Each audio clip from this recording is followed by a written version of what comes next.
Howdy, howdy. We are live on another Friday night to discuss the latest new episode of Star Trek. We got a Star Trek Prodigy to talk about. And I'm excited to get into it on this Blackest Friday, as I like to call it, because I read Green Lantern comics.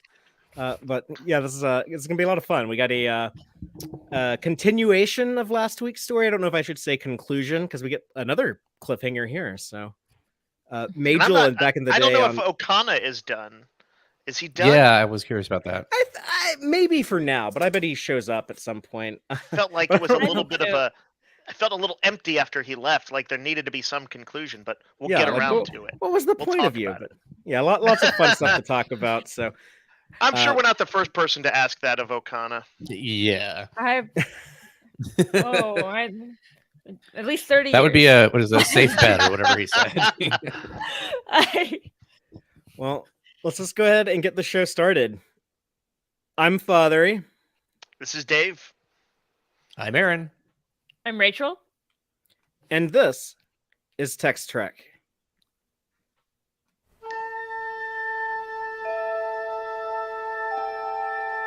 Engage.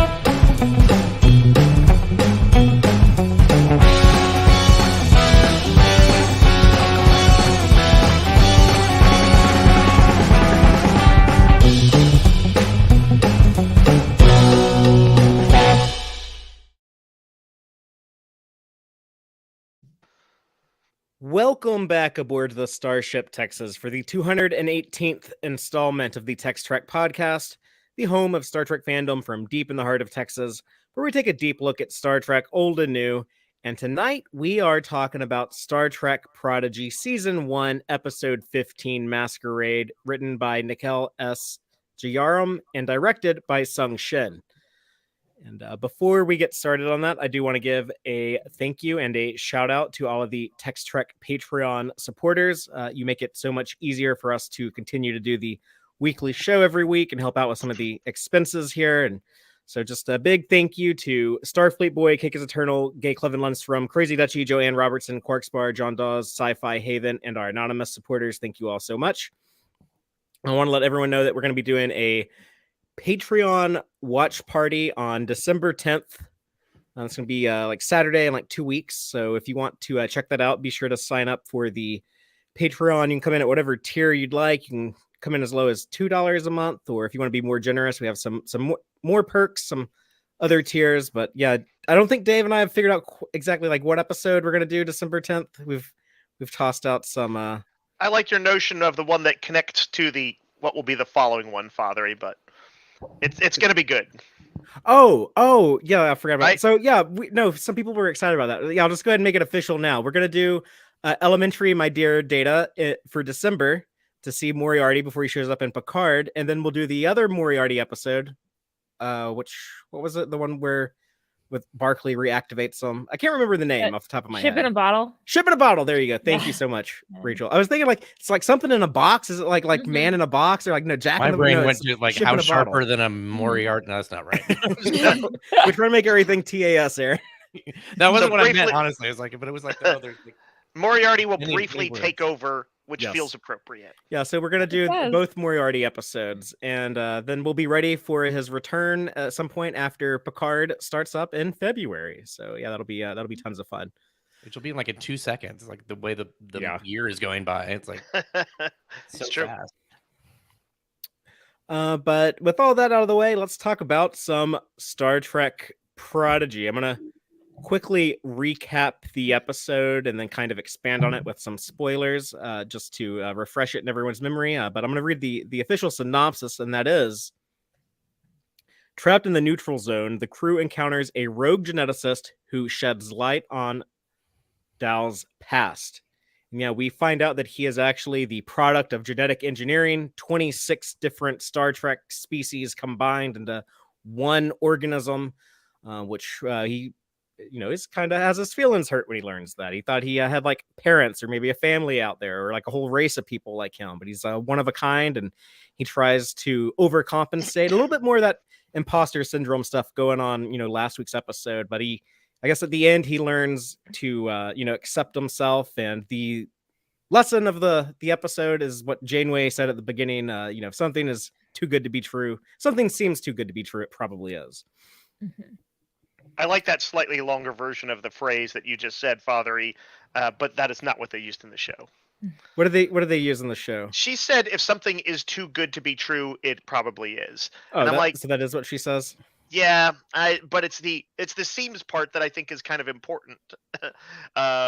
Otherwise, you're just saying if it is too good to be true, it is, and I'm like, I don't. Yeah. Anyway, obviously, we all understand the intent, though. So. Yes, that was the intent. So I like that Rock Talk figured that out before everybody. It's like, could she be on other starships? Where they don't figure this out really any faster than Sometimes it's like the little kid who like understands more clearly than all the older people. Adults overcomplicate stuff. Yeah. But yeah, we can each share our broad thoughts on the episode, kind of each give like our opening statement. I just real quick, I want to yield my time before we do that. Just I liked the episode. I thought the ending might have been like a little rushed, but overall I had a great time with this one again. But I just wanted to say that last week, like a few days ago, the person that I guess was kind of the only person I ever like talked Star Trek with on any type of like deep level or anything. When I was growing up as a kid, I had a uncle. He's actually like my great uncle. He would have been my mom's uncle, but I didn't have anyone in my immediate family that watched Star Trek. I talked to so many fans, or like I watched it with my brother or my dad or whatever, but I kind of just got into it on my own somehow. But he was like the one person in my family that I could, talk to about it, or I'd get like, oh, look, I got the Star Trek encyclopedia. Let me show it to you. And like stuff like that when I was a kid. And he just recently passed away a couple of days ago. He had I think he was 79. So he had a good run. But yeah, just he's been on my thoughts a lot lately, because I just like so much of the person I grew up to be, like a lot of the things I was like really interested in as a kid, like he was the only person I had that I could really like bond over that stuff. And I keep telling my partner Antonia that I live with, I was like, oh yeah, like see this poster for the Seven Samurai, like he's the only person I ever talked about like Akira Kurosawa movies growing up, or just like little things like that. So it's interesting, really Father, because the little small pushes we get here and there when we're kids can have just massive effects. It's a butterfly effect almost. And I remember when I was a kid, I was embarrassed to be buying a comic one time, and some dudes were making fun of me leaving a 7-Eleven, right, back when they had them there. And like one like high school kid who was with them, there's a bunch of high school kids, was like, "No, man, he's like Captain America's cool." And he said it not like snarkily, he said it sincerely, and he was like kind of telling his friends to shut the fuck up. And like that, I'm sure, kind of stayed with me, and is part of probably why I got into comics and a ton of other nerdy stuff from that. And like, now you manage a comic shop. Yeah. Now I owe that person for how little money I make. But no, it's just, we definitely, like, it's worth remembering and thinking about and talking about. I think the people who gave us those really good prompts when we were young. Yeah. Yeah, and so I guess it's certainly worth remembering him. Yeah. I just kind of want to like dedicate this show to his. It's crazy, like so many things that remind me of him constantly. Like the day that he died, Tuesday, was actually the anniversary of Star Trek First Contact, and it made me remember like that was the first movie I saw, like the first Star Trek movie I saw in the theater, because I didn't really get into Trek hardcore until like 94 when Generations was coming out. So the first one, like I actually got to like anticipate and then like go see and watch it in the theater and everything, was First Contact. And he's the guy who like took me to the theater to see it. So it's just just like so many like little things in like my day-to-day life, and especially like in my Star Trek fandom, which is a day-to-day life thing for me. Just constantly reminds me of them. So this one's for you, Uncle Doob. But right on. And then Aaron, just like to let you kind of go first and kind of give your thoughts on this episode, because you weren't here last week and neither was Rachel, so kind of like both of y'all to say kind of what your thoughts were on last week's story, and then say what you thought about this week's episode, since this is a continuation of last week. But Aaron, go ahead and go first. I was working and I was in the chat room. I was like, I was there. I was like, oh, I know, I was in the chat room. I enjoyed it, except I had the same kind of comment. It's like the amount of mistaken, like just people crossing and not talking. It's just like that believable once. It kind of worked with Essentia, and then okay, but the fact that everybody bumped into each other and then didn't talk about what they were really trying to say, it was too much like a 1980s sitcom where it's just like, if someone just would ask, that would solve the problem or whatever. So I think that part felt, once was fine. 4 times was a little over the top. So that part of it I didn't love. But I did like the whole story arc was fun. I enjoyed the setting. Like both of the settings in the last 2 episodes have been fun. They've been. We were talking about, it had a very Star Wars feel in some ways, but it also, if you go back and look at the UFP building, it's the Starfleet building in San Francisco. It has very similar edges on the big saucers. So it's like, oh, okay, so it is kind of a Starfleet architecture. But I thought it was good. It moved things along, which was good. But there was just that one, the section where it's just like, okay, these coincidences and bumping into each other are just getting a little over the top at this point. Well, what about this week's episode? I like this episode quite a bit. There was a lot less of that. I think, we were talking before that are we going to see Okana again? I honestly thought, and I'm glad they didn't do this, is that he was going to show up at the end and save everybody or something, like, oh, I'll just go away and I'll be, like, that happens a lot where it's just like, oh, he was very, oh, I hate him because he left, and then suddenly there's the person. You're all clear, kid. Now let's blow this thing and go home. Yeah, essentially, yeah. That's what I was thinking. Yeah, I was worried. I was like, is he going to try and Han his way back into this? Like, I was hoping for that. If he does come back, I really want to see their reaction. Like, no, we just don't trust you. Sorry. I love that. We got to see Jellicoe again, so that'll be something fun to talk about. But yeah, no, I enjoyed it quite a bit. I don't have a lot of depth to it, unfortunately. I'm just like, it's been a long week. Rachel, what do you think of the first Okana episode last week, and then go ahead and let us know what you thought about this week's episode? I enjoyed both of them. I do get what you're saying about them like bumping into people, and but I have really been enjoying that it's been a pretty seamless transition to me for like them being pretty disconnected from the Star Trek universe at large to like all of a sudden we're getting quite a few cameos, and it's like they don't feel like they're taking over the show. Like, true. And it like in a way that I like that I think it would be interesting for like I could see like slightly older kids, maybe not the youngest kids watching it, being like, hey, this character showed up, and being like, I want to watch like that episode that like this character's from. I'm not sure making kids watch the first episode with Okana is a great idea, but Terry Hatcher's there. Lois Lane. She is. But I have it's very what you're saying, really like, very enjoying organic that. How they're all coming in. And I've really been enjoying comparing like the like hologram Janeway with real Janeway and seeing like the differences, and that is like, of course, like the hologram one is more like an idealized version of Janeway because the real one is a real person with like actual like person like flaws that a person would have. Even though I love her, but yeah, real Janeway's she got worked up a little bit in the in the previous episode. But I did, and I kind of thought this would happen, that she's like slightly mellowed where she realized they're kids. She was like, "What?" Now she's just confused. Yeah. I was like, "That's fair." If I had been watching the show and someone like, and I was in this universe, I'd be like, "That didn't happen." I think what the writer Aaron Walke pointed out that also when you think about like the Ocampas and the other people who are like have reached full maturity at what appears to be a young age, that there's also that level of like it still can be like, oh, okay, these could be kids, but they're still dangerous possibly. Well, Rachel, anything else on this week's episode? I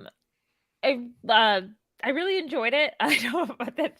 I was like, I'm sure once we like start into it, I'll have something more in depth. But I've also like I've really been enjoying seeing like the character growth and like the main characters on Prodigy as well. And I thought there was a lot of good seeing that from Doll today was really good. Cool. Dave, what about your take on this week's episode? What was your broad opinion of it? I like elevator fights.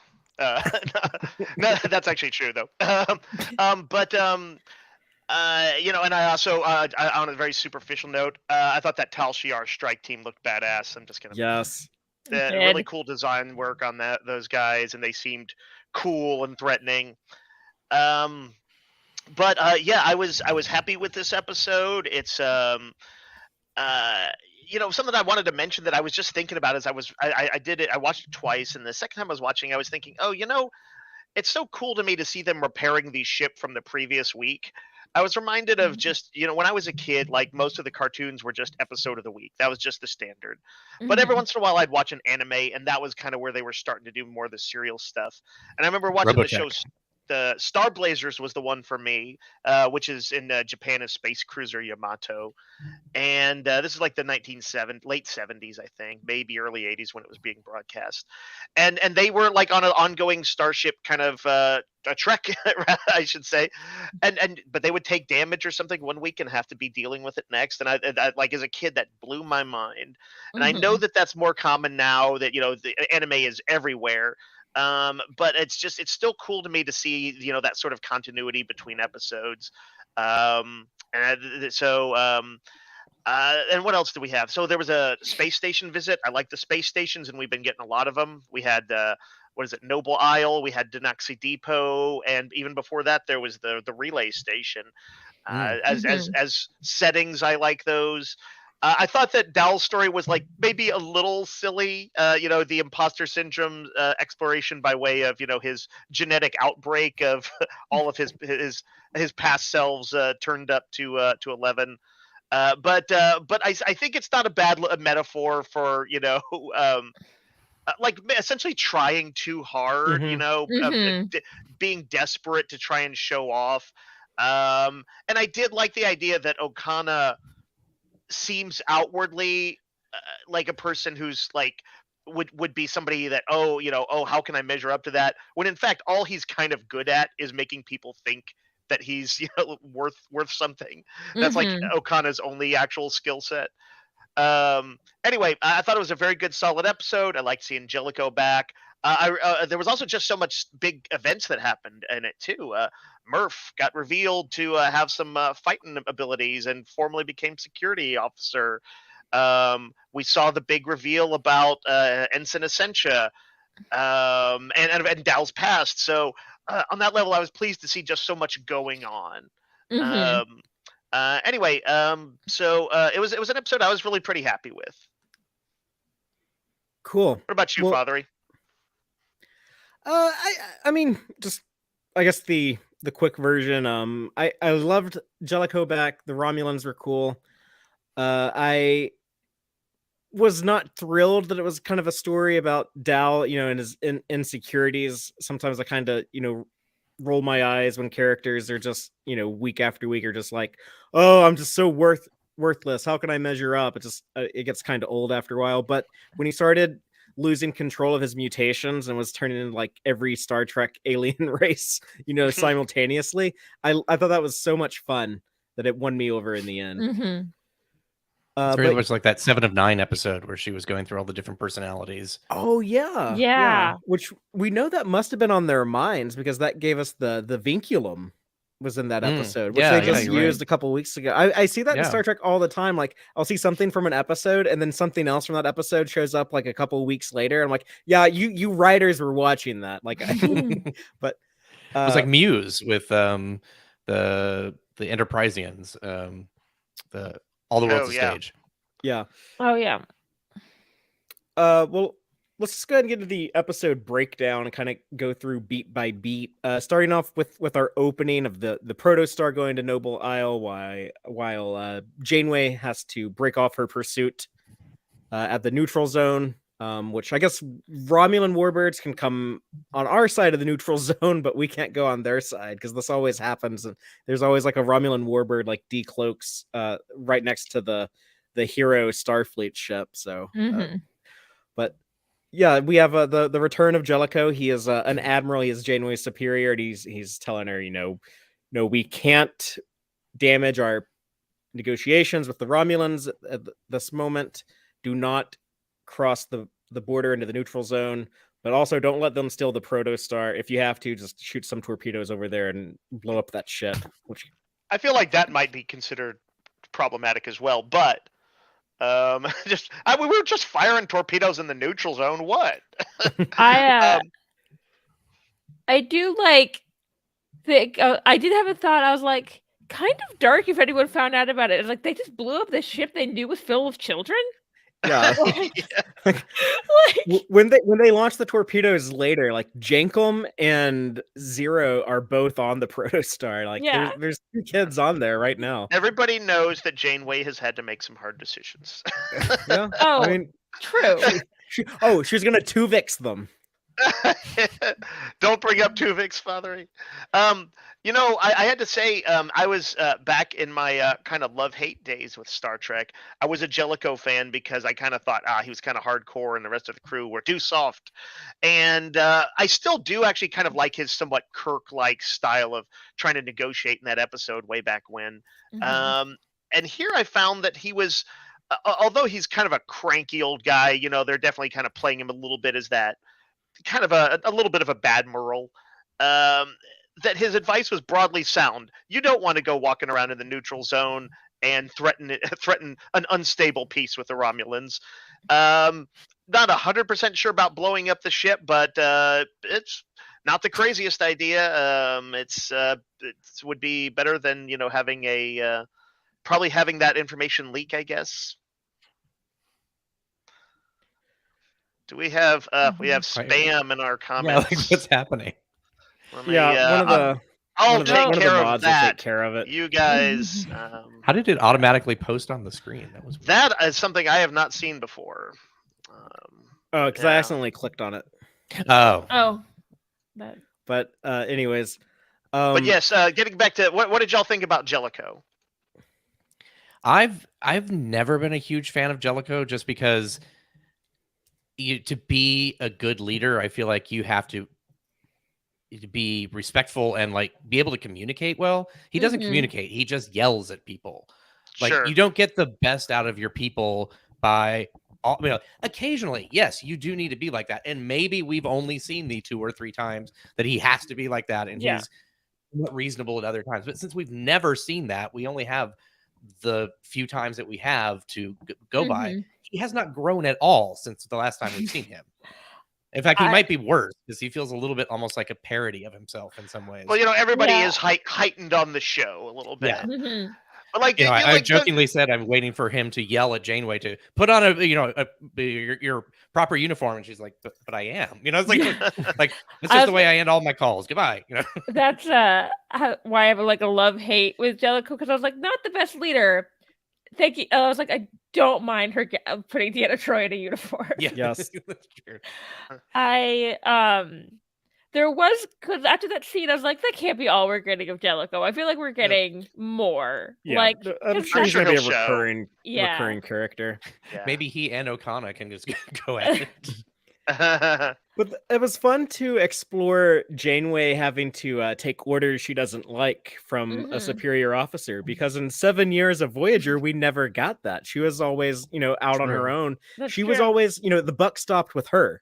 Like, she had to make all the tough calls herself. This is the first time we see her, like, many a Star Trek captain has done it. Maybe everyone but her. But yeah, when you have like an admiral like telling you to do something and like, well, I really don't want to do this, and how am I gonna like bend the rules? Am I gonna disobey? Am I gonna do it? But try it, just put my own spin on it. What am I gonna do here? So it's kind of neat to see them do something new with Janeway that we hadn't explored before.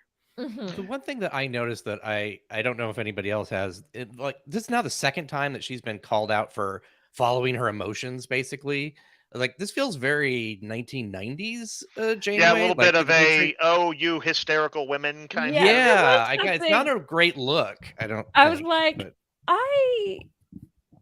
Well- I feel like maybe following the emotion of I know they're talking about Chakotay, the emotion of, hey, maybe don't kill those kids, but maybe a good one. Stick to Yeah. it. I don't. I think the writers have maybe been a little bit not unclear, but they seem like they themselves are a little bit torn on her portrayal, where at times she's been like cripple their ship and just like sounded weirdly harsh. And at that point, like she knew they were kids, I think, at that point, right?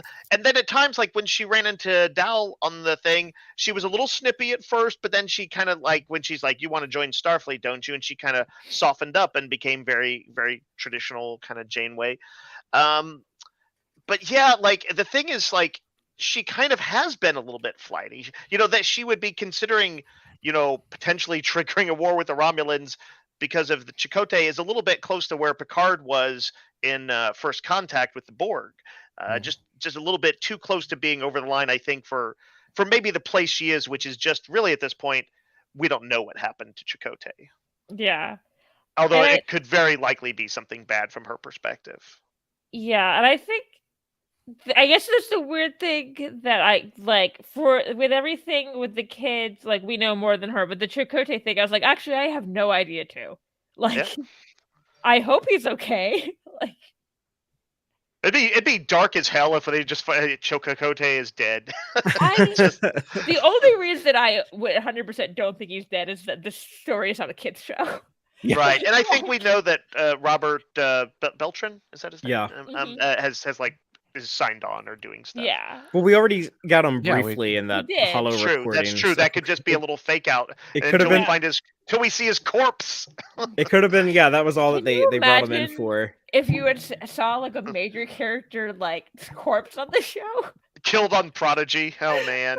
He's just in one of the rooms that have been locked off, and he's just sitting there the entire time. He's like, No Like, one I'm has here died all on the the time. show. Like there's not been any deaths in Prodigy. That's true. I think I even feel- when like the station went haywire or the prison was yeah. collapsing, nobody that there hasn't really been any even indication of I like, feel it like was kind of off screen. The closest you've gotten is like, they said his name at the other episode. I still don't- Dreadnought. When Dreadnought. Dreadnought got Yeah. ripped apart. Yeah, but then Well- he automatically were like, no, we can put him in a different body. He's Right. fine. Yeah. there's the Did- the people in the speeders that got smashed against the wall in Denoxy Depot that they probably did not survive. They speeders might have had out some this way. bruises. Mhm. With Am I Eric- correct that in the Diviner's future that did his people go to war, and even though Oh, it's all yeah. off screen, Yeah. His presumably people. a terrible civil war with many deaths, I would guess. Yeah. Probably Although millions there's of deaths. something about that, like, it's in the future. We don't know that that's going to happen, like, kind of thing. But Also, I you think think the that amount- there will be a death on the show at some point, but it'll be They'll probably make a bit of a thing out of it when it Yeah. happens. When Mhm. Murph Yeah. dies tragically. I don't think it'll be Murph, but yeah, let's talk about the Protostar and Yeah. Dal's jealousy of Okana when everyone seems to be liking him so much, and our new Murph I'm running laughing around at Murph running around shooting phasers. It's a Yes. little ridiculous, but yeah, again, the heightened quality of the show. It's- I took this image. I was like, my mom has a puppy right now. Like, he'd do that if he could. He decided I'm his favorite person, so every time I come into a room, he flies at me. Aw, It's very cute, but he's full size now, but still a oh puppy. my. I think just now it just clicked what's weird about this is like Murph seems younger than he was before. He's acting more childlike than Murph the Blob was for some reason. Wasn't he just kind of like almost like a pet then, like an animal Yeah. kind of? I Yeah, now guess, yeah. he went from acting like a dog to acting like a toddler. So what I would compare is that, because this was toddler, is that like the Blob was like an infant that basically they don't do anything really. I mean, he Okay. would like squeal and Yeah. stuff, And I think did he like occasionally like help them out and like sort of protect them? and he would eat Shield 'em. things. Mhm. Yeah. Yeah. Besides the protecting, all infant stuff. I'm excited for like the different phases of Murph now. Like Yeah. now we have Hamster Ball Murph, and Well, at some point, I presume he'll speak, which would be interesting, or Mm. communicate in some way. Maybe it's telepathic. Maybe he does. He can do some sort of sign language. I don't know. well, The little dangly thing flashes on top of his head. he Yeah. tries to communicate verbally now. He's just this is like the different noises and stuff he makes. So Mhm. I'm sure that's where he's going. The first time see in the comments, I just have to quick interrupt as to Chakotay's disappearance. Joel suggests Uhura put Chakotay in the closet. That is Uhura from Star Trek 3. Is that Mr. Adventure guy? Is he still in the closet? Yeah, Did he actually died in that closet. Just sat There's there a and whole book starved to about death. it somewhere.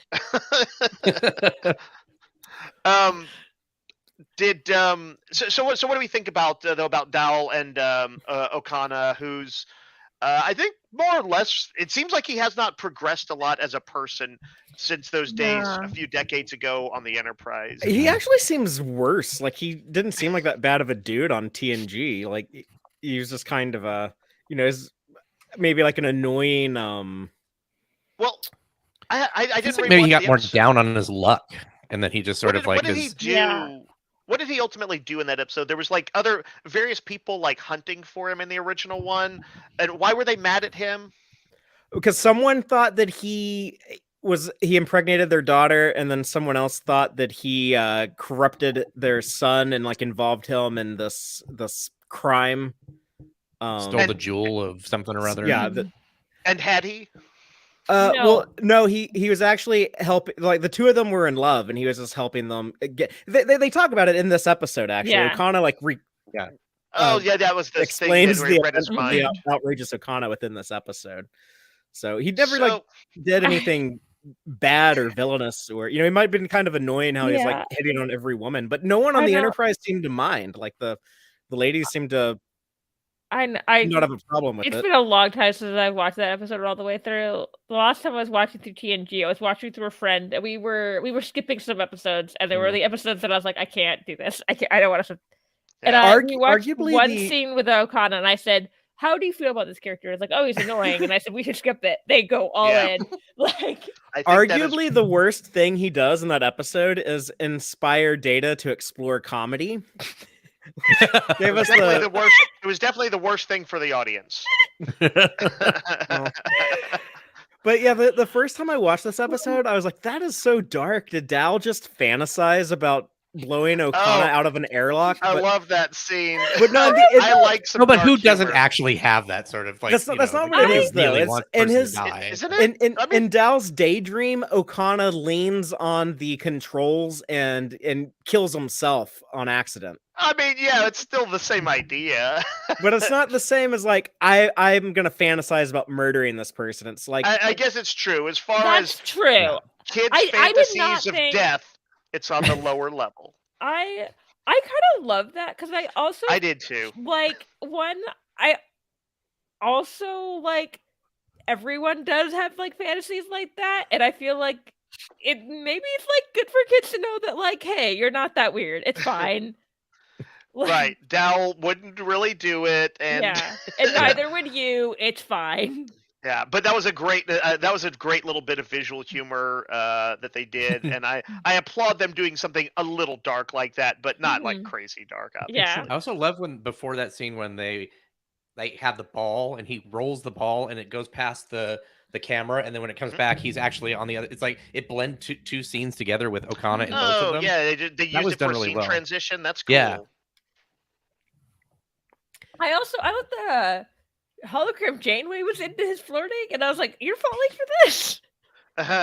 Well, she kind of resisted. She was like, "Oh, you probably say that to all the interactive holograms, or I can't remember exactly what she said. Like tutorial advisory holograms. Advisory holograms. I guess. And he says something like that. You wouldn't be off with that bet or whatever he said. I think that probably her giving him a little bit of a smile of approval, like, "Oh, he's just a cad," or whatever, was kind of the equivalent of I started to watch the original episode a few days ago, and I just need to finish watching it. It's a little bit of a slog.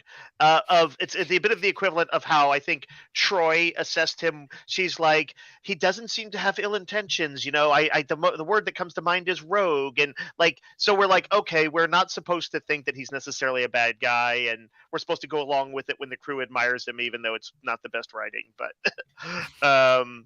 yeah, I think that's what Janeway's like thing was supposed to do, was give him a little bit of adult approval, like, yeah, she doesn't hate him. Which maybe she should have, by the way, because he left them in their most terrible time of need. He left them to the Tal Shiar. If he does not show up for some, or at least attempt some kind of Han Solo return, then I gotta say, this guy is a total piece of shit. Yeah, I would love to see that. I'd love to see him redeem himself at some point. Now I wonder, because you mentioned that I feel like they'll kill someone. I wonder if like he'll like that will be him. Like he'll come to like rescue thing. Yeah. I think that's not the craziest idea. I feel like that could be like, that's a decent, especially like for a show where you're trying to like, you don't necessarily want, like, you want to show that they're like, oh, there's good in everyone for like a kid show. I would think that they haven't really spent much time getting inside his head. If they were to have him return in the next episode and give him a few scenes where we saw maybe some flashbacks to his past, whatever made him the person he was, both why he's cautious and kind of skeevy sometimes, and why why people also like him and stuff. What if I think that would be the best solution, honestly. What if he didn't mean to abandon them? What if he was just like trying to like go somewhere and like get help to like rescue them from the Romulans? But then it's like, I could see him using that excuse if nothing else. He might. No, he's going to go get people. Did they leave? They at the end of the episode, have they left? I know they got back to the ship because it didn't get blown up. We don't see them leave Noble Isle, but I was just trying to figure out, would he have an opportunity to, because he certaally didn't save them in that time. There's nothing to be saved from at this point. So he could have come back and found them. Stow away again? Try and steal some of their shit and then somehow help them? It's weird. Maybe he's not going to show until another season, and they'll be like, "Oh, Kana, you suck," and then he'll die in season 3. I don't know. We're still in season 1, technically. Oh, that's right. Christ. That's right. It's season 3 will be like in 2072 or something. Like, I'm gonna point out that this is the second Christmas season that the show will have been out. Yeah, I know. And still, there's no toys in stores. Yeah, that was like, are there no toys yet? I know they were. They have the Playmates toys. Oh, they don't like. I don't think they're out in stores yet. I think you might be able to order some online. But I feel like, let's see, especially for kids don't necessarily know to look online for like toys. Yeah, I bet they do a little bit more now. I'm sure they do more now, but it's good, like the visualization seeing in a store. Mommy, I want that. Impulse items, or you can order them. I don't know when pre-order. Okay, yeah, so everything's a pre-order right now. So January 2023. So right after Christmas. Yeah. Great. I don't understand. I have many rants about how I don't understand what's happening with merchandise with this franchise right now. Well, it's not like they didn't have time to come up with it, given that, like you said, we're in the second Christmas season. Yeah. And people went crazy over Murph. Like, at least have a Murph. Yeah, exactly. Yeah. So, Father, it's another space elevator. Yeah, space elevators are like a big deal now. They just had one in Lower Decks. Not that long ago. Just like literally like 2 months ago. Yeah, I was like, that's a coincidence. That has to be a coincidence, right? Like, that's just very random to me. But I think somewhat, since it's it is a real conceptual idea that something we might actually do in real life in the next few centuries. I wonder if it's just becoming more a part of the vocabulary of science fiction. To me, it's like an older idea. Like, it's almost like kind of outdated. Stations. we would never forget a space station. But yeah, it is, and they even in this call it an outdated idea, which I thought was neat. I kind of like when there are planets. I know it's a contrivance, of course, but I like when there's planets like, oh, we can't beam down, we got to go down in a shuttle, or we got to do this or that. And in this case, they had to take their janky old space elevator. But it made it, we've been to so many like, free cloud type planets, or, Denoxy Depot, or, Rigel 10 on Enterprise, or just different stuff like that. Or like the other Star franchise goes to a lot of these like shady planets and stuff. I thought like combining that with the space elevator made this one feel like a little different and unique. And I like the idea of like, the ion storms. You can't just take a shuttle down or beam down. You have to use the space elevator. So it kind of made it make sense. And okay, a planet like this within the neutral zone, that would kind of be a cool place where any like illegal or unlawful activity, like it would make sense to go do it here. Oh, yeah. The Starfleet can't come after you. So I also was like, oh, it completely makes sense that there'd be right in the border of the neutral zone, there'd be a planet like this. Yeah, we've never explored that before either. Like shady stuff like that. Yeah. I think someone brought this up last week, but yeah, like are there planets? Are there like inhabited worlds like within the neutral zone? So it's cool that they're I guess answering that and exploring. It seems like that's a definitive yes as to like how well thought out the overall political nature of it is that may not be something they've discussed a ton, but it does seem like the answer is definitely yes. This is the only planet that we know has a Ross on it. The clothing store, that logo, and that I found on the city. Yeah, it was the same font as Ross Dressed for Less. What? Yeah, it's just vertical instead. Yeah, there is in the background. It's ROSS, but it's vertical instead of horizontal. Listen, Insane. Some of these aliens, some of the visitors here don't have a lot of money to spend, and a good discount place like Ross is just what they're looking for. Space Ross. I understand. I shop at I used to shop at Ross more, but then I worked at competitor for Ross, so that I didn't more of a discount when you work at the place. Well, let's talk about Dr. Jago and her lab and I guess that seems on the up and up. I think it seems very good, Frankenstein looking, like very cool. The top pieces. It's cool how much fun Rock Talk was having, because as soon as she learns there's like weird science stuff that not weird science, but like unusual science stuff that happens on this planet. She gets I like her exuberance. Yeah, her eyes get big. She's like, oh, everything's so sciencey here. Early on, I was really kind of unsure about her character as the youngest, because I was like, oh, she's going to be the cute one and it's going to get insufferable. But like, she's pretty endearing, I think. And all of her like excitement to try out, when what's the name, Dal or Jankum was like, are you a meteorologist now? And she's like, maybe I am. I thought that was super cute, and so I like seeing her get enthused for science crap. Yeah, and I really like the voice acting that Riley is doing, because it's kind of, it's always interesting to me to watch I guess I should say listen to what choices she makes as an actor. Because sometimes, the way that she delivers certain lines, it's like, oh, that's kind of weird that you would, emphasize this word or like try to like say it this way. But I think it's just like, these are choices that like a kid is making, and it in a way, like it makes it feel more believable. Like Rock Talk does legitimately like sound and act like a kid. I never forget that this massive, scary looking rock monster is a little girl, and that's kind of. I do think the voice actress is doing a really good job. And by the way, real quick question is, I'm sorry, go ahead. I was gonna say, like, I'm always just like really impressed by her, because like obviously I can tell it's a little girl, but I was like, it never sound like, it always sounds like believable. Like it doesn't sound like a little kid acting. It just sounds like a little kid who is Rock Talk. Or even somebody who's like a little bit older trying to act younger or something like that. Is everything on this planet, is it all sort of bleeding edge science, unregulated science, or was there kind of other stuff going on too?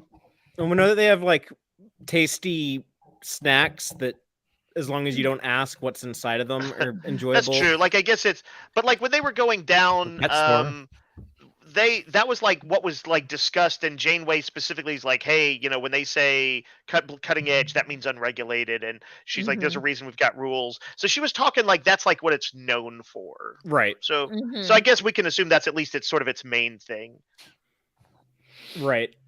I was very surprised that they gave us this much of Dal's origin in this episode. We still don't Oh, know I all the agree. details, but just the fact that, oh yeah, you're just straight up a genetically engineered entity made up of 26 different species combined Created by together. the only person who ever does genetics ever in Star Trek.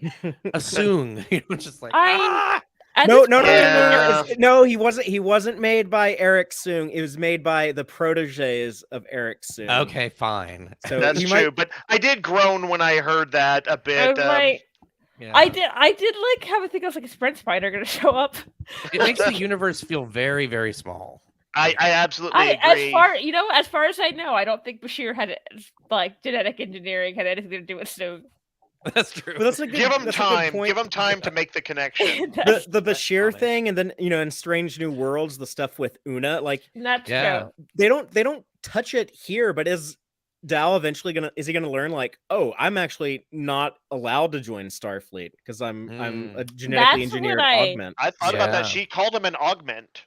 That's what Yeah. I was like. I thought about that while I was watching. That I was would like, suck for I'm him. concerned. Do we know if in the era that this is, if that's still a Federation law? As far as we know, it is. As far But as based on we something know- that Brett Gray, the voice actor who plays Dal, something that he said is that when we explore more of the character's origin, it's going to shine a light on the Federation's one remaining prejudice or something like that. And when he said that, I wasn't sure what he was talking about, but I see this episode and now I'm like, oh, I know exactly what you're talking about. You're talking about like Mhm. genetic engineered Mhm. stuff, so makes sense now. I wonder maybe they can use the fact they gave like Bashir a pass, like as president. That'd be kind of interesting.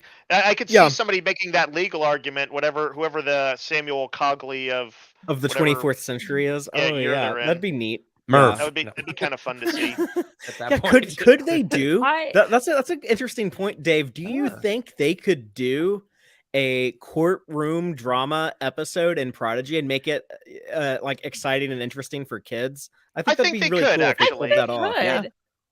Yeah, it's got to be a little bit big and bold, but they're Yeah. already skilled at doing that. A little bit of probably some of that sort of courtroom, like TV courtroom stuff. Like, we need you to kids. If you don't get that evidence to us in the next 20 minutes, we Mhm. won't have anything Yeah. for our argument. Even though that's not actually how you have to show everybody the evidence and all that. Yeah. Or we just spend more time with them, like on his viewpoint of what's happening, and just knowing that there's a big decision to be made. Yeah. And you don't need to be a part of every single motion, basically. There's a cool moment from Okana when Jago explains the origin to Daw, that you have no people, you have no family, you were made in a lab, and the first person to, I guess, kind of try to comfort Daw is actually Okana, when he just says tough break, kid. So he does have like some heart and some Yeah. compassion. Tough break is not the best. Not he's not comforts. good at it. Yeah. That's I want to say only a few steps from sucks to be you. Well, if you Yeah. listen to Billy Campbell's performance, he said He's it got like a little- pretty. Yeah. A There's like little a lot of empathy in there. there's like some Mhm. paternal warmth to the way he said it. Okay. Mhm. Yeah, I need to go back and watch the scene. I did have the thought, because especially when Gwen started like comforting him, I was like, they're really leaning into like a found family in the show. Yeah. Right. Sure. And I was like, oh, even more so, they're leaning into that with Which I think Dahl. every Star Trek show kind of does on some Yes, I agree to some degree, Mhm. but Well, if you're a you know- Starship like family, basically, it's like Mhm. that's But yeah, these he's ones, I definitely think, gonna need particularly that. because all the kids in this seem to be some stripe of orphan. Yeah, It seems to like it's like a particular thematic we here. have yet to find one who has a loving parent that's looking for them. So That's True. true. I guess Gwen's father's looking for her, but not Oh, great. yeah. Not a great dude. So Yeah, Janeway is the closest they have right now. Hologram Yeah. Janeway. yeah. But yeah, I liked what Gwen said. She said, "Dal, you don't need fixing." I like that. Mhm. Yeah. Just simple and straightforward.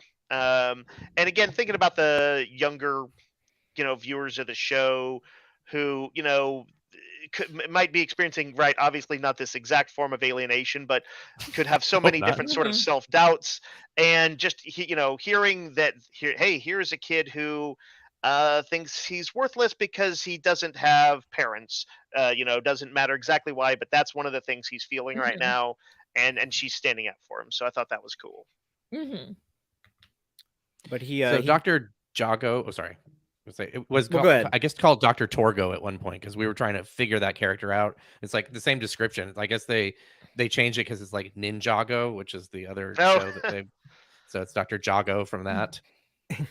yeah, Which is interesting. the thing that what do they call it? The device, it's epigenetic. Yeah, the epigenetic dermal implant. That and then we see another one later in the episode. So I'm curious if Jago will come back, or if she's going to play some larger role, or if is that technology that's unique to her. I don't know if they're trying to set something up here. Her motivation is a little weird to me because she just seems like so fascinated with him Mhm. that I guess she just wanted to do this as like a personal type of experiment, because she doesn't like charge him money or I was anything. gonna say, for he's this, like- right? Yeah. I'm trying to He doesn't think have of anything to like give them. how should we consider her when all is said and done? Terrible person, bad person, decent person? She gave the customer what they wanted. It was unregulated and arguably, I guess, potentially dangerous. But that was more. It's more like it was not helping him along on his mental Right. journey. Yeah, I think she did it for herself because she Yeah. just Yeah. likes her work Classic that she does. self-involved mad Well, the scientist. Yeah. payment might have been that she has access to his whole genetic structure now. Oh, yeah. Yeah. She basically has I- that. what- I do think that's That gonna means, come back. apparently Yeah.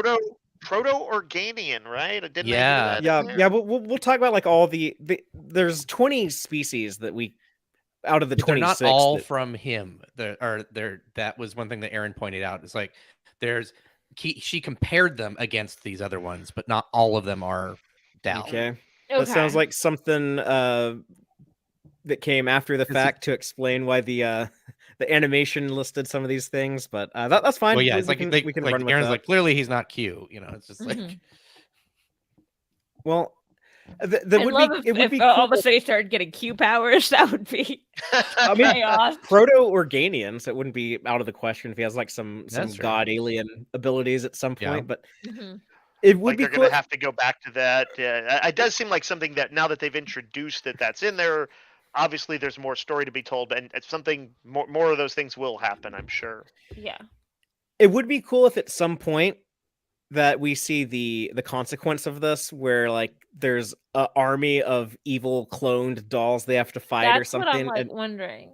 yeah, so I don't know if Dr. Jago's done. I think we might see more of her at some point. When you said that, Fathery, I heard it in my head as like dolls, like little dolls that kids Mhm. play with. Mhm. Or I was like, Dal. what's I Fathery should- gone off on? Every I always want to call him Doll instead of Dal, and so like every time I say his name, I have to like pause and think and remind myself. Yeah, Yeah. like it rhymes with Weird Al, like Dal or I Mel wanted from to Firefly. quick spotlight a comment from Joanne in the comments. Not being able to pinpoint one's place in the world really resonated with me, as my family is currently trying to piece together our family history. It is hard, especially as African Americans, and that's the exact kind of I sort of suppose the strange universality that science Yeah. fiction can pull off, which is really one of the coolest things about a good Mhm. Star Trek episode. So thank you for that, Joanne. When he has his increased intelligence and he's using like the big vocabulary words, I was like, oh, this is what it's like when I talk. Perspicacious. Yeah, when I talk to Dave sometimes, like Dave will say words like perspicacious or whatever, or sagacious or whatever. I'm like, yeah, I have no idea what the hell you're talking about. Like, just say like a normal word. You want me to say it the way that Dal does to Okana? Okana. We go to Yeah. ship, Fathery. We go ship. No. Go. like it's like I was stretching it out. That was I really did fun. kind of like all of his kind of. It felt like he had become hyperactive a little bit, and he was like Mm. visually kind of constantly like moving around, shadow boxing, kind of. I don't know what all he was doing in there, but I was amused. I think the animators probably had some fun with that. Mhm. balancing up on like the ledge. Yeah, yeah. It was just Yeah. like It felt like he had just had like all the sugar. Yeah. Mhm. Yeah, I guess sugar's the good for the kids show. I was like, for a second, I was like, is Dal drunk? Like, Yeah, it made Oh. me a little uncomfortable. It made me nervous. I was like, Mm. I knew obviously, like, yeah, this is not going to work out well for him. So Mhm. I was just kind of like waiting to see like whatever In what way the is it side going to go effects were going to bad? be. Yeah. But let's talk about the Romulan stuff and the cool strike team with the on the Dauntless Essentia. We'll get into her big reveal later. It kind of explains why she was so gung ho here, but she's asking Mhm. Admiral Janeway, like, do I have permission to like secretly infiltrate the neutral zone, try to retrieve the protostar? But Janeway tells her no, but then they have a cool conversation where they're like, okay, if we're thinking about doing this, if we're thinking about breaking the treaty and going into the neutral zone, the Romulans are probably thinking the same thing. Yeah. And sure enough, like they are. So Commander thought- Kasich from I- last week. I really like that jump in logic where they're like, wait, we have morals, they might not. Yeah. Like, Yeah, And but I- it like in order to acknowledge their lack of morals, you have to acknowledge that you were at least thinking about yeah. it. Yeah. Well, it's funny because when I remember making a note to be like, wow, she's like really gung ho about doing it, and then at the end I was like, oh, never mind, I figured that out. But it's I was cool pleased visual. to see that Janeway could put a little bit of checks and balances on herself, though, Hmm. since they have occasionally been portraying her as a little bit white whale hunting. Yeah. It was One cool of those visuals of though. the- Oh, sorry. I was gonna say it was cool visuals though. The Romulan strike team, and then the space elevator, and then the ion storms and the clouds and stuff. And Yeah, Father, you've got a still pulled up for people listening to this in audio format, and like those two stills of them, they look so freaking cool. They They're all look like so leaning cool. leaning down like ninjas surveying before they pull a hit or whatever, and they look badass. I like They need to make figures of them, by the way. I would love a figure of Commander Kasich. Like I like that they have like these anti-grav suits that we don't know much about, Mhm. but it looks like it's kind of like the Romulan uniforms from TNG, kind of like that gray armor looking pattern. But the fact that like she has like this like advanced like technological suit and then has like this black cloak on the outside of that. I don't know why I love that combination so much, but it just looks cool. I don't know if it's her, but one of the strike team is actually also Bonnie Gordon, who does the voice of the computer. Yeah, they reused a couple of I think what's his name? D. Bradley Baker, who voices Murph. Mhm. He also does like one of them, so they recycle some of Cool. their cast. But In the speaking style of of TAS. Yeah, exactly. yeah, it was not like James Doohan doing like 90% of the voices in the whole Yeah. show, but That would be like Bonnie doing every female voice or something, which And- she and did of when they course- actually laid down the track originally. Oh, really? Yeah, they had the scratch track, so she basically played Gwen. She played the computer. She played Janeway. yeah. Oh, wow. Yeah. She gets a cool line as the computer here when she tells Commander Kasich that they need the Protostar captain to access the controls. So then they're going after Dal or whoever the captain is. But yeah, Zero and Jankum Pog neither one of them does very much in this episode. They both get knocked out immediately when the Romulans show up. So I mean, I think that's there's- fair. Sometimes you're a Sure. supporting character. Yeah, there was definitely a like too many characters happening right now. You guys gotta take a L this week. yeah, and you're it gonna was take cool a nap. because that allowed us to see that the Tal Shiar, since they got to miss a whole lot of shots in the scenes coming up, that they could be very effective. They are, Yeah, yeah, just- it was a good way to show like, hey, they're a threat. Like, Yeah, like within 20 seconds of like running into the Protostar, they take out Jankum, Zero, and Hollow Janeway. Mhm. So it's also a good because again, with this show being for kids, but this might be their introduction to Star Trek to be like, hey, the Romulans are a real threat. There's a reason, like, Right. why like we're scared of them. Why we're Yeah. like we need to find some kind of peace. That was actually the thinking of the kid perspective was one of the few reasons why I was okay with the Sung name being dropped, because I was like, okay, well, for better or worse, that is kind of one of the bigger aspects Mhm. of sort of the mad science of Star Trek. And so, kids hearing that name, at least, it's not the worst thing in the world. Hmm. and there are so many Soongs. Eric Soong was a particular. So I'll point out which one he is in the Gorn eggs in case anyone doesn't remember which one was Eric. But I only know because I looked it up. But yeah. By the way, so Father, now you've got the stills up of the drop from the Tal Shiar strike team or whatever, and clear visual reflection of Star Trek 09. yes, which they also did in Lower Decks recently when Mariner has to well, Ransom got mad when she called it a space elevator. It was an orbital lift in that episode, the least dangerous game. But yeah, when Mariner jumped off of that, she did kind of the same thing, the Star Trek 09 thing. So it's cool when you're doing it. It's a great action scene in the original Trek 09. Yes. And so I can see why it's, like they might want to revisit at least, as inspiration. Yeah, and if you're the little kid watching this who, wasn't even alive when Star Trek 09 came out, it'd be like your first exposure to it. Yeah, I guess that's true. I know you're right, but I hate that. Yeah, Father, that's terrible. Yeah, like not a single days of Star Trek 09. Not a single 12-year-old in the world was alive when that movie came out. Yeah, that's true. But great, cool. Well, you're talking about your first movie as First Contact. Mine was the motion picture. So it's that was the first one I saw in the theater. I didn't get into Trek until '94. But I mean, with this conversation, I can also make you guys old. So. So there's a Rock Talk was looking at some little space doggies or something in one of the windows. Yeah. Are those from anything to just is there an Easter egg or anything there? I think they're just like genetically engineered puppies to look extra cute or something like that. Like you can buy a genetically engineered pet is what I assumed it was. Yeah. Pound puppies. I see, like in any other franchise, to be like, yeah, that's a toy. And this one, I can't even get to make a toy with the main cast. I do think it's interesting how like Tysus was super ready to like blow up the Protostar. He's like he's kind of the war. I kept calling him like the Tuvok of the show, which I guess Tuvok would be kind of Worfish with some of his security recommendations of the captain.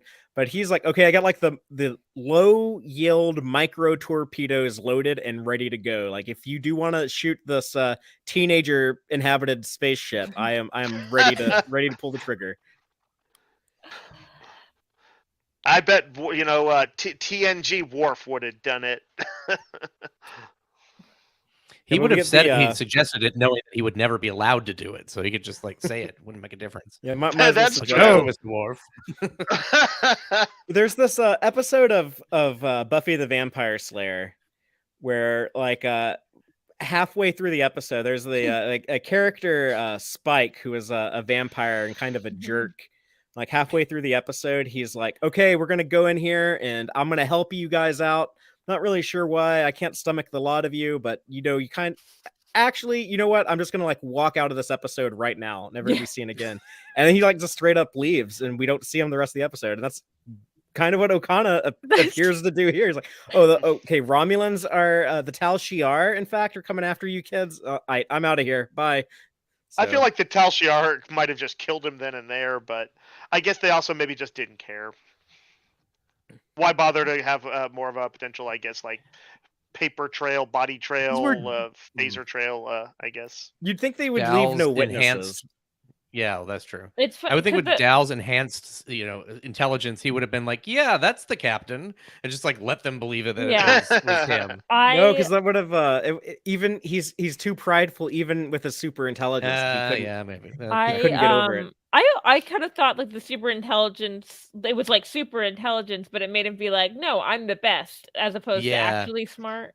Right. Well, he had his. There was a second where I thought Okana was gonna like do the right thing and be like, "No, I'm the captain. I'm obviously the adult here." Like, yeah, exactly. And then immediately was gone. I'm like, "No, you still suck." Okay, cool. Like, I think what do you call it? By the way, I think Dal has high intelligence, but he still has teenager wisdom. I guess I'd say that makes sense. Yeah, or ego if you in this particular scenario. Look, just because you're book smart does not mean you're street smart. Exactly. Like, But he does get a cool action scene here. He dropped those Tal Shiar dudes.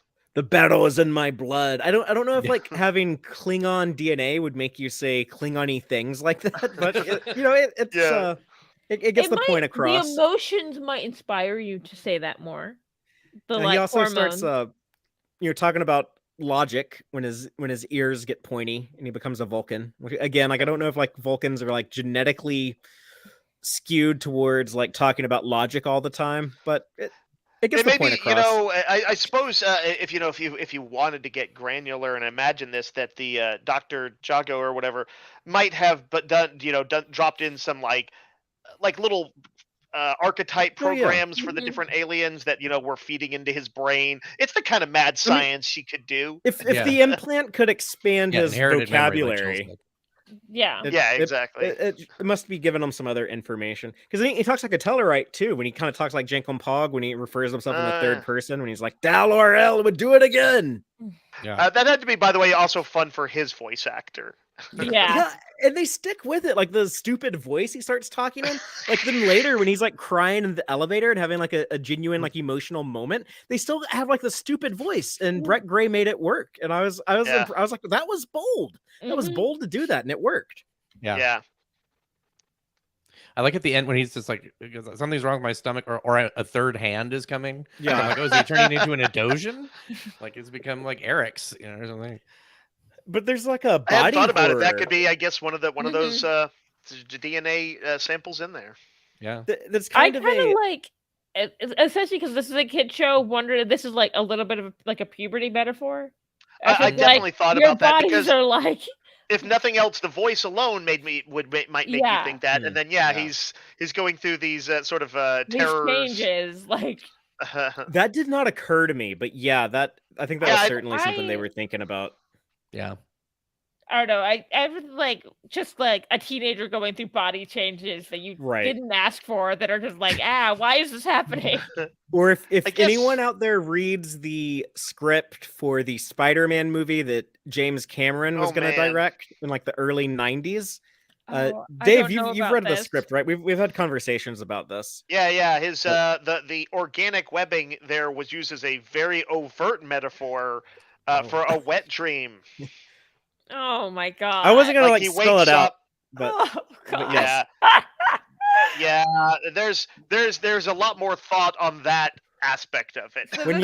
When you wake up and you just find that you've just shot webbing all over the place. So this James Cameron, you said?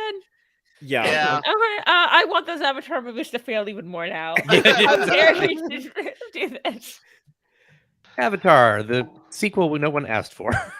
Well, he probably would have had Arnold Schwarzenegger play Dr. Octopus, though. That would have been kind of neat, I think. But I don't actually hate that. That could have worked. I just wanted to hear Arnold Schwarzenegger just be like, Spider-Man! I know this isn't Doc Ock's line, but, I'm something of a scientist myself. That would have been cool. But no, I thought the Dal stuff with the mutations, it had a bit of a body horror element, but in that way that'd be safe for kids. But like when he looks at himself in the reflection, leaking some stuff eventually. Yeah, he's got like weird goo coming out of his neck, I think, which was weird. So. Yeah, I was like, where's that leaking from? That's just. I just love how they both look like everyone around him looks horrified. They're like, yeah, you're right, Father. It is a little bit of body horror. I hadn't really quite thought about that. Where like when he looks at himself in the reflection and he's like, "Oh my god, that's my face!" Like it was, it's a bit creepy if you think about what that would actually be like. It's interesting to think of the as a metaphor for when you kind of try to act like something you're not. If you saw that as a visual metaphor, like that is clearly, and if nothing else, it's clearly not me. Yeah. What have I become? Yeah. Because I was thinking in a puberty thing. I was like, whatever, like when you like the first time you like wake up and you have like a bunch of acne, or like Yeah. At this point, I was like in the mindset that it was a puberty metaphor, so I kept like going with it. I think it's. I think that's a pretty solid read. Yeah. But Janeway actually does, like I said, press the button and fires the torpedoes. So she does follow orders from Jellicoe. She did what she was told. Mm-hmm. I was like, oh, they like went. I had no point that I think these characters were gonna die because again, kid show. But I was like, oh, that's like they really went far with that. Like they've gone ahead and made the potential for it that was very real for their deaths was very real in that sequence. They could have even made that like a cliffhanger. That's where true. You wouldn't know. I love that while we're talking about this grim notion, we have Murph's smiling face on the screen. Hey, what's He up? looks so giddy. Well, we get some action from Murph. This is the first time we've seen what our friend Dom Paris has named Leggy Murph. I don't know if that's going to catch on. Maybe Hamster Ball Murph. Maybe we should call him Hamster Yeah. Ball Murph. But yeah, when Hamster Ball Murph gets out of the hamster ball and beats some Romulan ass, I was all for that. That totally won me over. I was very skeptical about like this new shape that he's in, but if I'm going to get cool action sequences like this, it's like okay, let's do more with the Murph 2.0. I'm ready for it. Mm-hmm. It felt very, comic book fans might think Mr. Fantastic, and people who saw The Incredibles will think Mrs. Incredible, Elastigirl. Mm-hmm. But yeah, it's the same kind of, he's doing that kind of cool fighting, flipping around and slingshotting himself into stuff and just knocking the crap out of these Tal Shiar dudes. Who, by the way, just their attacks were pretty cool too, I thought. I did love the it reminded me of like Yoda in I Want to Say Attack the Clones. Of like coming back. It was like I could beat a bunch of people up, and it's like, hey, I'm back to being cute. Yeah. Like, we call him Standing Murph, Smurf. Wait, that's good. That'll catch on. And I like that, like, he returned to his hamster ball when he was done. It's like, oh, Yeah. he knows where he belongs. It's like, who was the old drunk dude in Andy Griffith who would, like, when he, at the end of the night, he would, like, walk himself to the police station, like, lock himself up in the jail cell. Oh, yeah. I know what you're talking about, but I don't know that dude's name. But yeah, it kind of reminded me of that. You just unlocked something deep in my memory. But Otis is the answer we're looking for. Otis, okay, yeah. Otis, the town drunk. Otis. It's Odo. No, not Odo. Odo did get drunk, though, when he became a solid. He was, like, experimenting with solid things and started drinking, so... I think that I'm going to be calling this Toddler Murph, because that is also like the carrier that Ruktak has for him is like for carrying toddlers and stuff, and that's still like, I think that's the vibe of sort of roughly where he is mentally. I think they've said that a couple times too, the people like the Hagemans. So. Oh, okay. But yeah, so Murph wins the day. He saves the ship. They detonate the torpedoes.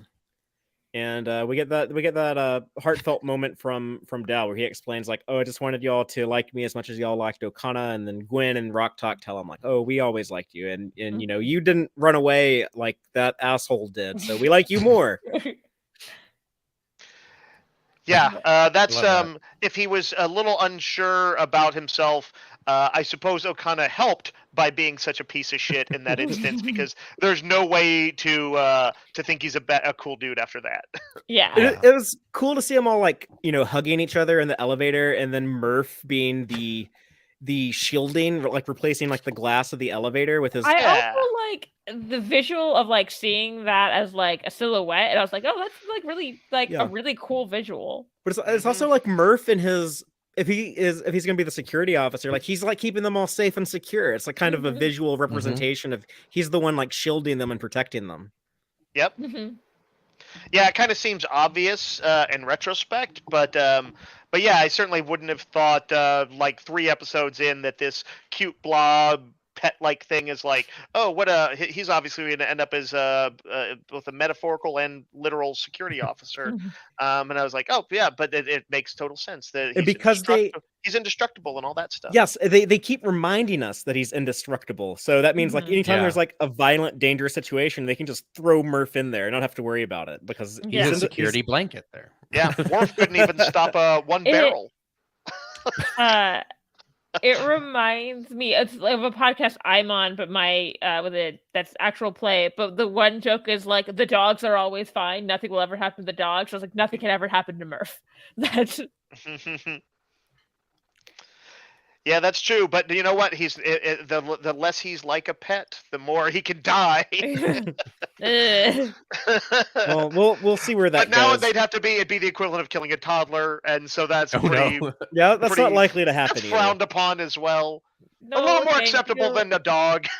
Yeah, no. Well, let's talk about the ending. I guess my only complaint with this episode, I said like I had a lot of fun with it. I love that like they're getting more into more like familiar Star Trek territories. You have, Romulans, Angelica, stuff like that, which is, I think, like at the very end, I would have appreciated, like Okana to like come back or like do something or just like, contribute to the story in some way other than just like being the reason they went to this one particular planet.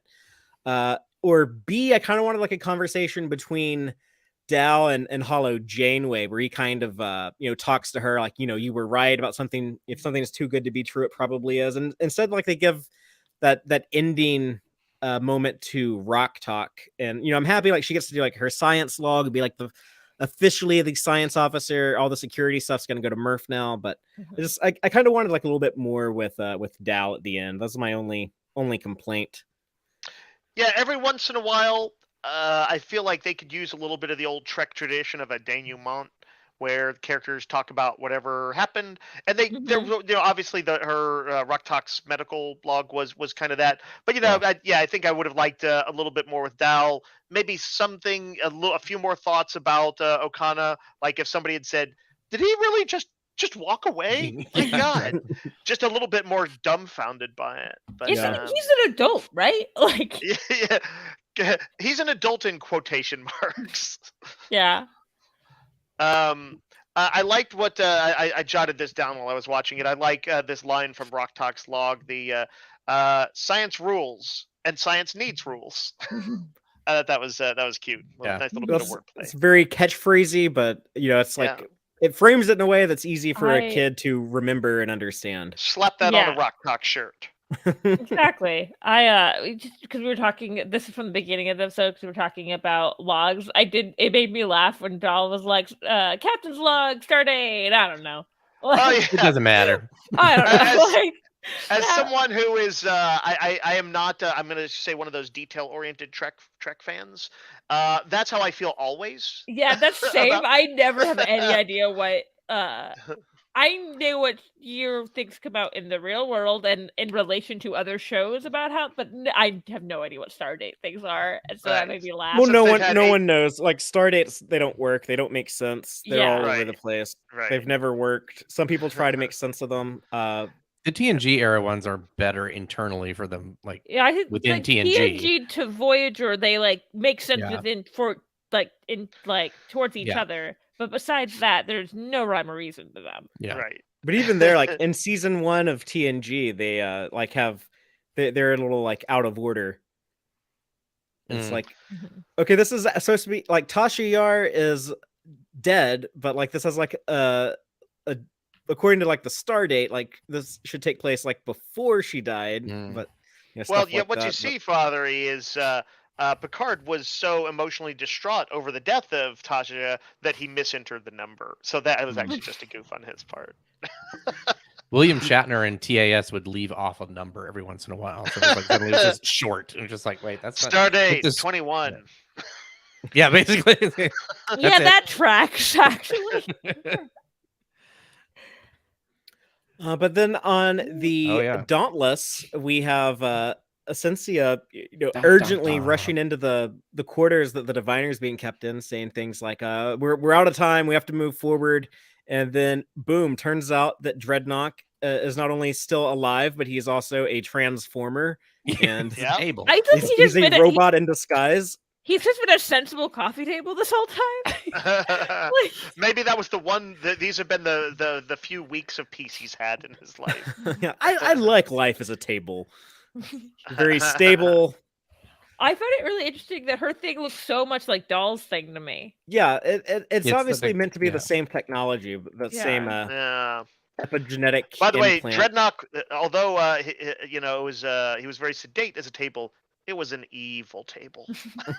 For sure. I've been watching that table the whole time. I don't know if I told y'all, but I have. Well, it's funny you mentioned that, Dave, because one thing I did actually think about last week was, okay, Dreadnought has not been seen for a while. I bet in this next episode, episode 15, I bet that's when he's finally gonna show up again. And then sure enough, he does here. Good call. I was like, Jimmy Simpson is like he's been in the opening credits every episode. Yeah. That was like he's still considered a series regular. I know it, like I feel like he has to be coming back at some point. I guess that this would happen with Essentia for two reasons. One, we had talked about early on where she discovered how to wake up the diviner, basically, like just magically. But the other thing is like it wasn't her real accent. Like she has a very distinctive accent. Like why are they making her do this really bland kind of That's what American? I And then was. Yeah, and then they can make it a reveal. So when she Yeah. turns out to be her real self, then she can use her real accent, and that's what happened. It's funny because right before like the reveal, she did something with her accent. I was like, oh, she sounds more like herself here, and I went, oh, they're doing something. Yeah, when okay. she's yelling, when Yeah. she's like dreadnought activate or whatever she says. So something about me is I fall asleep listening to TV shows that I know really well. The one I've been listening to as I fall asleep recently is The Good Place. So, oh yeah, like the switch was like, whoa, it's Tahani. Oh, right. Yeah. I've got like. But then when she like has her Vada Akot face on the end, she says something and it didn't sound quite as typical Jamila Jamil. Yeah, with the British accent. So I'm not it sure might not exactly be that strong, but it is different than your other. Some people. She looks very much like Gwen there too. Though. Yes, and I always thought that she looked a bit like Gwen. She has like the same like fingerless gloves and stuff, and it's like their face is similar, although she kind of has like these weird wrinkles. Second, like I don't like her hair completely different. For a second, I thought they were gonna say this was an older Gwen. Well, that's what I'm wondering. Is it possible that this is like in the future? That's interesting. Gwen came back in I think time. it might be. I think it might be. The thing is, if it's her hairline, why would she have a British accent though? Yeah, her forehead looks quite a bit different. Is that she doesn't actually look like she looks like the same species as Gwen. Obviously, she doesn't actually look that much like her. And like, yeah, it's the just hairline like it's close enough that it's close. They could have made her look even more different, I suppose. Yeah. Well, but here's another theory. There could be her forehead is completely different. What if she's another creation of the diviner, another one of his progenies? So kind of like Gwen's sister. Yeah. That would make sense too. Yeah, that'd be kind of awful if they found out that, like, I don't know, he only cared about Gwen insofar as she's helpful in the moment, but he'll just make another Gwen if he needs to. But he is a he does seem father. to have. He does have some care though, right? Yeah, he cares about her. Like it showed that way back in, I guess the 5th episode of the show when they were back on the murder planet, when he really wanted to like go save her from those vines that were grabbing her, but he wanted the protostar more, and you saw like he was conflicted, like he didn't want to abandon his kid to go get the ship, but that's what he ultimately chose to do. But the fact that like he was so reluctant, like you could see like the pain in his face, like he didn't care about her. In my head, like I was like been comparing him to a scale of like Thanos. Yeah, it's like. I mean, he has specifically MCU Thanos. I'm not super. He has not gone to the place that Thanos did yet. Yes, so he is not. In that sense, Father of the Year. I'm wondering, like the amount of like time that Essentia has spent on the ship. We assume at least it's like shouldn't they start to gather? It's like, why did our first contact go so poorly? It's like these are not horrible people. Like I don't know, or maybe do we seem horrible to them? I don't know because like it feels like you've spent time with these people now. Why are you still destroy them? Yeah, and I thought there may be more on that. Although certainly people can go sometimes undercover for long periods of time and stick to their subversive ideology. So True. that does happen. I see in the comments, Fathery, that Starfleet Boy. I think he says he's listening in his car, and I think he said something about that being Gwen from the future in the past, and apparently we said that's not a good idea. He said that. So I think he said he wants that, vindication. He said that on Trek Central, and then Dom Paris told him that he didn't think that was a good idea. Okay. We haven't talked about that on Tex-Trek. He's trying to tar me with someone else's cruelty. but I'm gonna get out. I think Starfleet Boy deserves the credit for his guess anyway, and I'm gonna give him an honorary badge. But yeah, I unlocked, Starfleet Boy. You were right. I always knew. I knew like from a long time ago that Essentia was going to turn out to be a Vana Akot, because I saw that in the casting call that went out, I think like 2 years ago, like long before we'd even seen Prodigy at all. I pretty quickly figured out like, okay, well, this character isn't the Tellarite doctor. That went to Jason Alexander. This isn't the Endurian first officer. That went to David Diggs. This one is the one who's going to turn out to be the Vana Akot. But I didn't want to say anything. I didn't want to spoil that out of respect for the show and the creators behind that. But I think that's when they also had Dr. Torgo, where they changed the name to yes, Jago. instead. So it's funny. It's interesting to me that like a lot of those roles, maybe not as Jamila Jamil, even though like because she's famous, but she's not like oh my god a name. That I would kind of assume Jason Alexander would not have had to audition. And maybe he I'm sure he did them voice acting. Yeah. It's even like if you don't make an actor audition, there's still like a casting process where you have to go through their agencies and all of that. That's true. Inside baseball stuff that most people probably don't care to listen to. But Cake is Eternal did say that whoever it is, they played a really long game. That is to say, Ensign Essentia, and saying like assuming that Essentia worked her way up from the academy. Now I don't know. I guess we could find out that right when the Dauntless launched in pursuit of the kids, a spy took out the real Ensign Essentia. That's what I'm wondering. Put them in the same closet as Mr. Excitement. Mr. Adventure. And Chakotay. Mr. Adventure, yes, thank you. Yeah. Chakotay. But I think it'd be interesting if she actually witnessed that civil war, the Vana Akot civil war, and the destruction of her home world. Because I would buy that as a motivation. That she could actually like go through the academy and all the Starfleet stuff and be like a functional Starfleet officer on a ship, but still be dedicated to stopping Starfleet or even destroying the Federation to save her planet. Yep.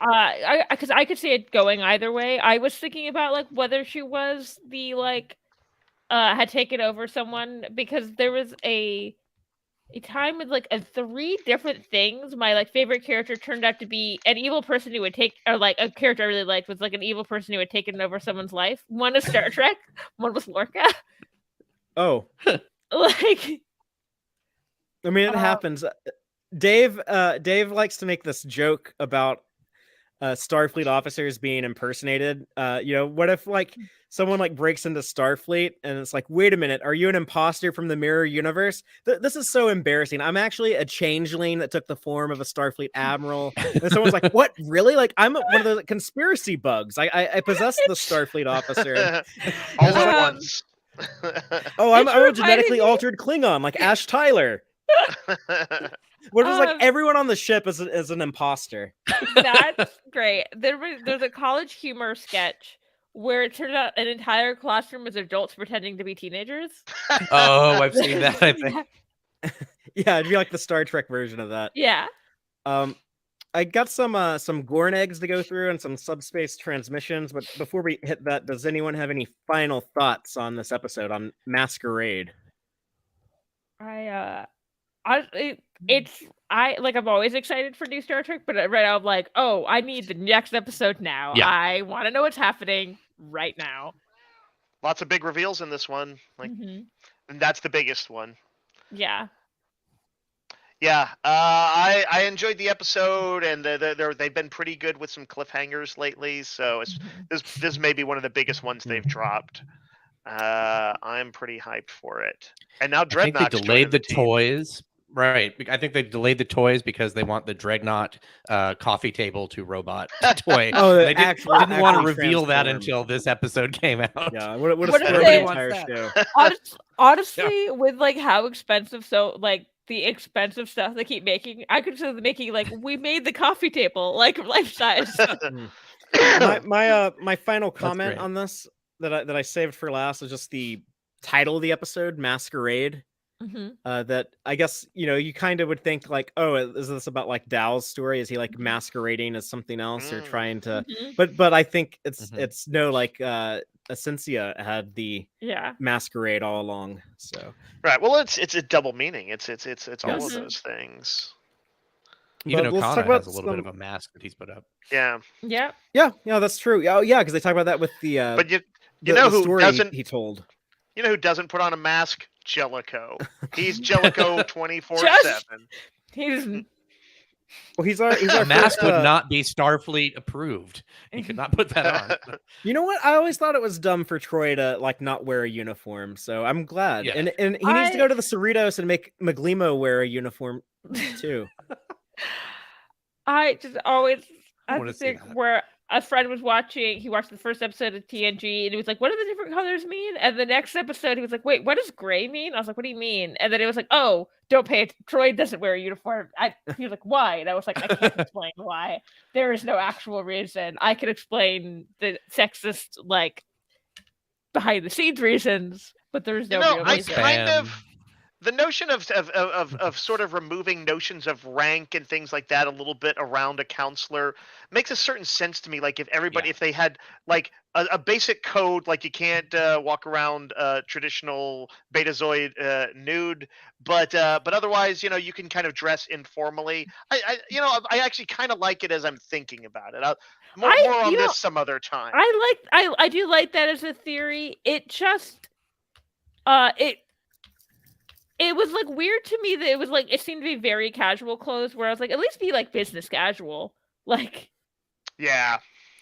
I mean, I guess you could argue that these sort of like I don't know, sexier outfits of Troy were her Betazoid influence. I mean, I know that's obviously true. that was Like, that's after the fact justification for like horny Gene Roddenberry, obviously. Yeah. in my head, the equivalent I have is like my dad was in the military for years, and he was a lawyer in the military, and then he got out, but was still working the same thing. He wore a suit. Like he didn't he went from a uniform to a suit. He didn't start like covered in like Shirts in and a like t-shirt shorts. and- Yeah. Yeah, shorts. I think all counselors should dress a little sexy, and if it's a guy, they need to wear like booty shorts and stuff.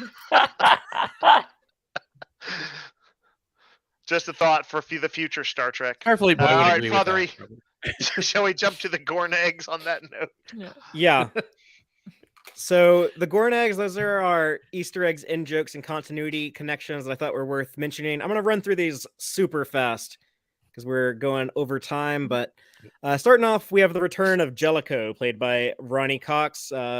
First seen in Chain of Command, parts 1 and 2 on The Next Generation. We got a reference to him as an admiral in Lower Decks recently, though. In the season 3 premiere, he's mentioned on the FNN, Federation News Network, briefly. Right. Mm-hmm. We see in Janeway's quarters, I guess, because it looks like there's a bed in there, but we see a model of the Intrepid class starship, like the USS Voyager. So as a fan of model ships, I like seeing that. Dr. Jago does name drop Eric Soong, in case you're wondering which Brent Spiner played character that was. He is the one from Star Trek Enterprise in the 22nd century. He's the one who goes from geneticist to roboticist. Also, out of the different alien species that are mapped on that graphic that Dr. Jago has, plus what we see Dal express in his transformations, we get references to Romulans, Cardassians, Ferengi, Bajorans, Ryzians, Herosian, Species 8472, Zindi, Gorn, Suliban, Breen, Sona, Riemann, Tholian, Vulcans, humans, Tellarites, Andorians, Klingons, and Vidians. There's also the symbol for the Dominion and the symbol for the Maquis. Wow. Which are not like genetically. That's weird. Yeah, those aren't like. What would like Maquis DNA even be? I don't. Yeah, that doesn't make any sense. Or Dominion DNA. That was like a bunch of different species. So. Yeah, I don't know. That would be like it's like Federation DNA. Yeah, that would be like asking, like, what is it? Can we see the DNA of left-handed people? No, that's not like like race. Well, maybe that Dr. Jago was not that is her own weird footnotes and weirdness. Yeah. Oh yeah, that could be. This is like a shorthand she used. Yeah, she's like, oh, I knew I meant the founders, or I know I meant, whatever. The story that Okana tells about the Jewel of Thesia, that is basically the events of the episode The Outrageous Okana, which now we've learned that he only helped those two young people out because he wanted everyone to like him. So the Tal Shiar gear that we see is very similar to how the Zot Vosh Romulans appear in Star Trek Picard Season 1, and they have the same disruptors. It's the same disruptor pistol from Picard Season 1 and the same disruptor rifle from Picard Season 1. So I thought that was really cool to see that stuff from just 2 years ago being brought back in a different show. It's like just cool to see those things connect together. And then Aaron, you mentioned the third arm is about to come out line from Dell, so that is certainly a reference to the Adosian species, like Eric's from the animated series. Sorry, he's actually drunk in this picture. It's not a good representation of him, but it shows off the 3 arms well. It's a love crystal, isn't it? That's like not quite. Yes, yeah, he's on drugs, but it's okay. It's because of Harry Mudd. Of course, it's because of Harry Mudd.